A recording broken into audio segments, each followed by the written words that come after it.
So let's analyze the results of the 2024 MBOSE for both class 10th and class 12th, and let's see the district-wise variations and the different permutations which we are presenting here to give a fair idea of how things are going across the state, and to do a district-wise analysis as well. So now you can see that these are the contents. First we will discuss in detail the SSLC results, and then we will look at districts. We will look at the different management type which are there. Then we will also do a subject-wise analysis. We have, for the school level, we have developed a special indicator which through various weighted averages we will try to show that which schools are performing better in terms of these results. Then we also have the HSSLC results and the analysis. We also did a social media survey through our Facebook handle, and people have responded with various reasons why they feel the pass percentage is low. And then in brief we'll talk about a way forward, for which I'll make a separate video on how we can together work basically to increase this pass percentage in the coming year. So let's get started with the school profile. So on your left you can see the number of schools which are affiliated for basically which are giving these exams. These contain both affiliated and unaffiliated, and if you see the percentage of unaffiliated schools, so this is a big concern, because what happens is, if you look at the pass percentage also of these unaffiliated schools, which is less, so that means if we remove the standardization, so automatically the performance comes down. So it's very important that we improve these percentage of affiliation, especially for the SSLC exam. And on your right you can see the management categories and the number of schools which are there, and we can clearly see that at this level, at the secondary level, the ad hoc schools have a really big chunk. This is like 23.4%. So let's move on to the analysis of SSLC, which is the class 10th exam, and for this we have taken the data from 2018 onwards till this recent year. So if we look at the diagram on your left, it shows that there have been ups and downs, but essentially the pass percentage for SSLC had stayed in the 50s, and this year there's a slight improvement. Now at the same time, if you see the state affiliated and unaffiliated, so there's a difference in terms of pass percentage. So state affiliated average comes out to be 56 and the unaffiliated 46, so that's a drop of 10%. So just by ensuring some kind of standardization and schools getting affiliated. And on this note, I also want to share that a lot of schools do not apply for the opening permission for the certificate of recognition. So we'll be soon coming up with a more comprehensive notification on how schools are to apply.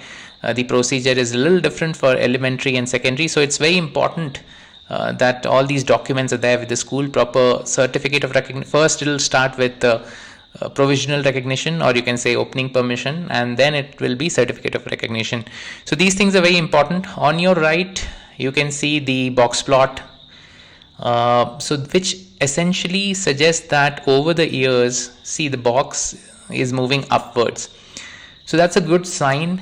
That means the major chunk of the distribution of pass percentage is moving upwards. So that's a good sign, and this year also it has moved up. So let's move ahead to the next slide, which is representing the management wise pass percentage. Now if you see the ad hoc and aided school on the left, that more or less it is the same, I would say, and the average of 52%. Then the next is deficit schools with 57%, little decline over the last few years. And then we have Department of Education with 39.14%, which is very low. And then there are other management schools, other government management. For example, in Ribhoi, we have some schools run by MECL. So here, because the school numbers are less and these particular schools are doing good, so the average is very high here, 92%. But there's a rider here that it's a very less number of schools in this category. So then comes private schools, unaided schools, which are purely private. So this is essentially the best performing category with the average of 60% and the average annual growth rate of 0.2%. So that's good. So that's the only thing which is increasing. So and in the last you have SSA and basically the RMSA schools, now known as Samagra Shiksha collectively. So that's also slowly it is going better. The first year 2018 data is an aberration because again the number of schools were very less, so it is not really indicating the real picture. So this is the management wise distribution of pass percentage. Hope it gives you the idea. So in this you can clearly infer that the private schools are doing way better than all other categories of the schools.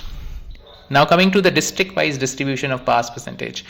So this is also a clear pattern as we move from west to east. It is getting better.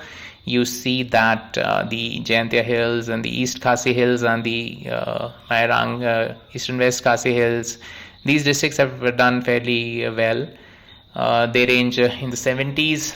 Then we have in the middle we have some districts in the 60s, and then in Garo Hills it's less. So this is the distribution for 2024. North Garo Hills and Southwest Garo Hills are the worst performers here, and it's a concern, and we need to closely look at the data. So here is a broader picture for the last 6 years before this recent results. So this also more or less shows the same kind of pattern. And if you look at East Jayantia Hills, so in the year 2021 and 2022 they did really well. And after that now still they are better than the others, but still as compared to their own performance they have come down, so which is again a concern, and we need to look at this closely. So this is the picture of the state, and these are the averages of the last 6 years. So you can see that again the eastern side is doing better than the western side, and in fact this year the trend has been improving in certain districts of Garo Hills as well. But north is a concern. So these really give you the picture of where each district stands in terms of the overall state averages. So now let's move on to the subject-wise analysis. First, let's talk about English. So a good thing is that as compared to the last year, which was a state overall of 70%, it has moved to 86%. So that's good. And in all the districts you can see that there has been an increased performance in terms of English. So that's common in all the districts, so that's good to see. When it comes to management wise, over the years they have been improving, especially you can see the improvements in the Department of Education, that is purely government schools, and also in RMSA schools, which have done way better this year. So this is about English. Science also sees a marginal increase in terms of the overall pass percentage, which now stands at 74 as compared to 70 in the previous years. And here also the districts have performed better. There are some districts which have performed less than previous year. For example, if you see the North Garo Hills, they have dropped in terms of their science performance. In fact, that is the only district which has dropped this year. And in terms of management, we see that again the RMSA has had a great jump, so which is great to see. And overall, if you see over the years, slight increase are there in all the categories, so which is good to see. So now in maths, it's a concern that it has come down to 52% as compared to 59% of last year, and this decline is more or less seen in all the districts except East Garo Hills and South Garo Hills. we see an increase as compared to the previous ones, and all other districts are showing a decline. So this is the overall state trend. In terms of the management wise, ad hoc also has come down, deficit also has come down. The purely government schools, they have also come down in terms of the overall pass percentage in maths. And more or less the trend is same in all the management categories, but overall it has come down. So here I would like to pause and share something about CBSE, which allows two different levels of maths. So one is basic level and one is the standard level. So if a student plans basically to take mathematics in class 11th and 12th, then they have to take the standard level paper. And if they don't want to, if they want to go to arts, so in their class 10 they can take the basic mathematics, so that, which is way simpler and easy to do than as compared to the standard one. So this is something we can say a good practice which is being done by the CBSE, and something similar can be looked into here. Now also on this note, I want to talk about the best of 5 subjects rule which is there in MBOSE, that even if you do not clear one subject, you are considered to be passed. Now because of this, many students are not studying maths, because they know that even if they fail maths and if they pass in all the other subjects, so then it will be basically, you'll clear the class 10th. So this is something we need to review. And the reason why maths and eventually science also are important, because our students will have to give some kind of entrance exam when they go for jobs, etc. And everywhere this little bit of basic numeracy, class 10th mathematics is important in all these exams. Science questions are very common. So that is why these two subjects are pretty important, and unfortunately these two are the subjects where we are faltering, and we need to relook into our approach and how we can improve our performance in maths and science. Now social science have done well. Mostly all districts seem to have improved, and the overall has gone to now 80% from 76%, so that's good. Mostly all different kind of management type of schools have improved. Significant improvement again in the RMSA schools, which is good to see. So this is about social science. Now distribution of pass percentage of key subjects. Now these are again box plot distribution. So the good thing, again, you see that the box is moving upwards for all subjects. So that's good, except mathematics for this year it has come down, but for other subjects it's moved up. And a very interesting analysis is shown in the English box plot, where you see a lot of outliers. So there are a lot of outliers who have received very low marks as compared to the rest. So this is something interesting. This may be a regional, because of some particular region or district. This needs to be looked into in more detail. But overall, except maths, I think it's a good sign that the boxes are moving upwards. Now this is a very interesting correlation analysis of key subjects. So correlation is basically showing that how dependent two subjects are. So on your right you see the Pearson coefficient, and you see that English and science have the highest correlation. That means that if one performs well in English, he or she is performing well in science as well. So it's basically the command over the language and the how you are expressing. So that's important. And same will go with English and social science, so that they can write good answers if they have a good grip on English. And rightly so, that the second correlation, which is having the maximum coefficient, is science and maths, because they go together, and they both are very important and linked in various ways. Science, you will have a lot of formulas which will be based on mathematics, so there's a lot of correlation there. So this is a good analysis, a heat map of correlation between different pass percentage, and so this is derived out of pass percentages, that people who have scored well in English have scored well in science, those who have scored well in science have scored well in maths. So this is kind of a correlation to understand how different subjects are linked, and how we can use this data to improve our approach, our pedagogy, and how we are using, what kind of TLMs we are using, what kind of approach we are using to provide remedial classes to the weaker students. So this you can just pause here if you want to look closely at the data and do your own analysis. So let's look at school level performance now. So we have developed for this a special performance composite index, we call it PCI, and it has three variables, basically average pass percentage over certain years, and then proportion of students appeared. So this is also very important, that how many students are appearing. Like if some schools have only 5 students and they all pass, so that's showing like 100% pass percentage, but the number of students are very less. And on certain hand, there are some schools which are having like 400 students, so they're 300 are passing, so it's showing a 75% pass percentage, but the numbers are different, so there's a different weightage. And proportion of years appeared, so like is it a regular appearance, so that's also very important. And on your right you see the scoring and the categorization, the performance category. Now let's look at the figures.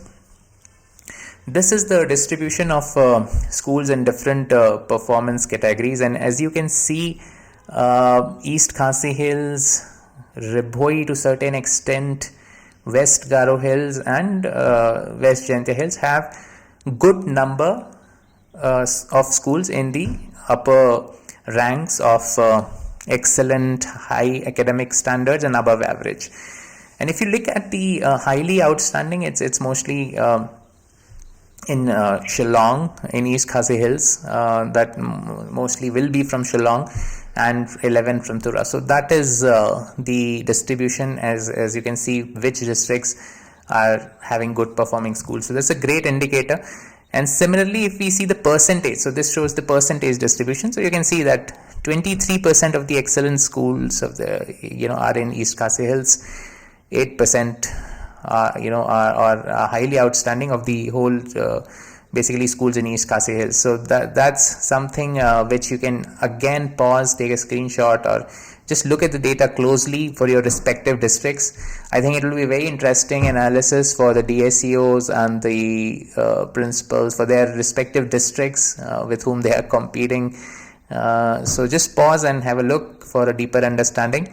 The green boxes here are showing the best performers, and the red ones showing the worst. So let's move on to the distribution of average PCI values. Now this is very interesting bar chart which will show, for example, the district of West Jaintia Hills. So predominantly they have above average performing schools. So that's great. So as a district is doing good, and so is East Khasi Hills and East Jaintia Hills. But if you look at Southwest Garo Hills, now only 10% are above average, who are performing above average. So that's a concern. If in fact 75%, that's like 3/4 of the schools are below average. So that's a concern for the district. So it's a good indicator, a good analysis for districts to see and compare, for their schools to see and compare. Now let's move on to the class 12th, which is the HSSLC performance analysis. And starting with science, there has been overall improvement, if you see, and improvement of 4.5%. And mostly all districts have improved except Southwest Khasi Hills. There is a slight decline by 0.40%. If you see the management categories, overall they are all increasing. And there's a slight variation, but I think the highest increase, the highest standard deviation is seen in the government schools. So that's great, and it has increased, and the standard deviation is 8%, which is highest in all categories. Moving on to the commerce results, and here we see still 2.4% increase. That's great, and in all categories we have increase, but the highest, basically the last one is those who are yet to receive proper recognition, but they have only got the opening permission, but there will be less number of schools there. So comparing the rest of the categories, I think the highest is in, again, government, so which is a good sign. And there are few districts where we see the decline. You can again pause and look at the data more closely, but more or less it has improved, so with an average of 2.4%, so that's great. Moving on to the arts, here we see improvements in all districts except Eastern West Khasi Hills. And among the various categories, the highest standard deviation again is with education, Department of Education schools, that is purely government schools, so which is great. And overall the state has seen an increase of 3.2%. You can, for each district, these year-wise figures are also given, so this is a really great set of data which the schools can use for deeper understanding. Of course, in one video we cannot discuss everything, but I'm just giving you the overall trends and patterns. But you can always pause here and look at the data more closely for your district, for your particular region, so that you have a better understanding. Now, immediately after the whole results were declared, we did a survey kind of asking people what they think are the reasons for low pass percentage. So these are the main factors, as they said. On your left, you can see the respondents by region and by occupation. Predominantly responses from Garo Hills we have received, and from essentially respondents who have not specified who they essentially are. But anyway, so we get a general trend that overcrowded and poorly managed classrooms are one reason which is impacting student engagement. Then difficult curriculum, poor foundation. So this is a very common answer which is there among all FGDs, which is the focus group discussions and the surveys which are done on pass percentage. And then the examination stress is also frequently highlighted. Along with that, poor school infrastructure, including inadequate facilities and unsafe buildings, is also a barrier. Then a lack of essential educational resource such as teaching aids and etc. Then concerns about teacher qualification, training and motivation were also raised. So these are the major responses. There are many, but these are the major responses given by the respondents, which give you a kind of a picture of what's happening behind. So now talking about the way forward. As I said, I'll be making a detailed video on this, but just to give you the key points here. Foundational literacy and numeracy, FLN, the most important thing. If you see a house, you see the building, but you don't see the most important thing, which is the foundation, and it has to be laid very strongly, and that's what's not happening. So we need to, in fact, there is under Samagra Shiksha, there is a special mission called Nipun Bharat to improve the foundational literacy and numeracy, which we are working as a you can say, part of the Samagra Shiksha Abhiyan, and we are working on that. But of course, the scale is immense, and we will have to do much more than that. Then coming to formative assessments. So generally we have one exam, or in fact two exams, one half yearly and one year-end exam, which is more like a summative assessment, and this causes a lot of stress, and the students have to remember a lot of things, the rote learning is promoted, etc. So formative assessments are there every now and then, like a weekly or a quarterly or a fortnightly or a monthly assessment. Then they don't have to go through the whole syllabus at once. So that is the whole idea. And in this direction, we have already piloted M-Lens app, teachers will use this app to do formative assessments in the coming times, and we will be monitoring all this from the Vidya Samiksha Kendra. Another very important thing is regular classes and more school days. So we as a state, because of various reasons, the natural disasters, monsoon season, then the villages are cut off, excessive rainfall, etc. Sometimes heat waves also these days. So because of a lot of reasons, the number of school days, effective school days, are very less in Meghalaya. And that essentially results in non-completion of syllabus. So if syllabus is not completed, then automatically students will lose out on certain number of questions. So that's a very important problem which we need to rectify soon. Then teacher training, of course, and then regular reviews which we are now taking on with various stakeholders. STEMS is a new concept which is very important to make the learning interesting, and this brings these students and they feel very excited with all the lab equipment, etc. Science, technology, engineering and mathematics, that's STEMs. So STEM labs also are coming up at certain schools, which is good to see. And of course the LMS, the learning management system, which we are about to implement through the VSK. So these are the few important